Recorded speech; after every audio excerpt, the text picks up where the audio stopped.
One of my favourite Italian recipes is a risotto. So today I'm going to make a pumpkin and pecorino risotto.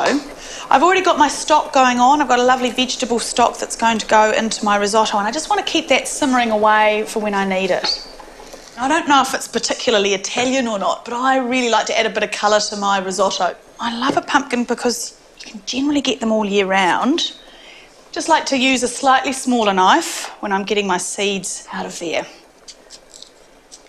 Now, just a small cube, so just use the tip of your knife.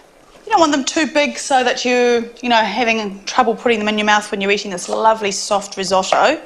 And they don't have to be sort of perfect little cubes. It's one of the aspects of Italian cooking that I really love, is a lot of the cooking is quite rustic.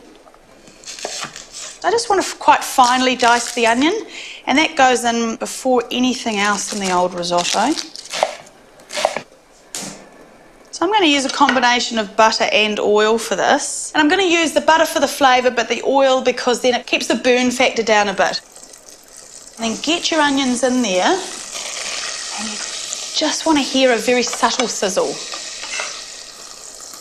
We definitely don't want to brown those, otherwise that caramelised flavour, it goes all the way through the risotto, and that's not what I'm after today. I've got the subtlety of beautiful creamy risotto rice, the pumpkin and the pecorino, which is a very sharp cheese. You do need to use a short grain rice for risotto. A Borio rice has lots of starch in it, which gives the creaminess to a risotto, which is what we're after, really. What I'm trying to do here is I'm trying to get my grains of rice perfectly coated in the oil and then also quite toasted so that they start to warm up ready for the stock.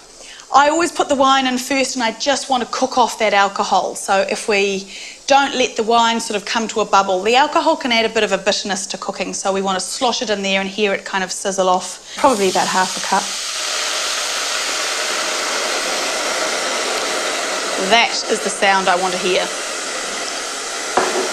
I'll get my pumpkin in there. I've made my own vegetable stock here, which has been made out of water. I've thrown in a couple of carrots, a bit of onion, some bay leaf and a bit of salt and pepper.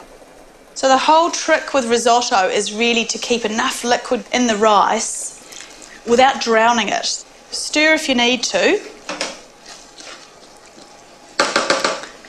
Add a bit more stock into that.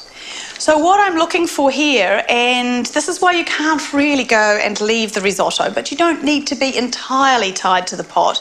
But there's quite a lot of stock in there now, and I'm just wanting those granules of rice to drink it up and get all of their starchiness going on, and that adds to the creaminess of the whole dish. As they start to take on that liquid, we keep an eye on it, and as soon as they've almost run out, we're going to keep adding some more, and we just keep adding and adding and adding. Now I'm going to get that pecorino in there because I can see that that's actually cooking quite quickly, which is great. And I'm using pecorino today, which has got a real sharpness to it. It's an Italian hard cheese made out of sheep's milk. It's gritty and salty, and I love it. I just need to cube this. Makes a little bit of a change from Parmesan, which is, obviously another hard cheese. The pecorino is just a slightly more subtle flavour. That ought to be enough. If it's not, I'll add a little bit more later. How's my risotto going? So that's starting to get really starchy now and creamy. Risotto is often first course, a bit of a precursor to the meat dish in Italy.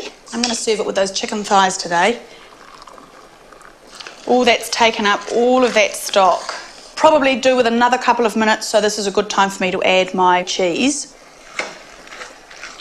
And that'll melt, takes no time at all really to melt through there, so I never bother grating it. Just adding my final bit of stock, I think, just to keep that a little bit loose in there. So that's looking really good. It's taken up all the stock that it needs to, the flavours are all going on in there, and the cheese has started to melt through. It is looking really creamy and lovely.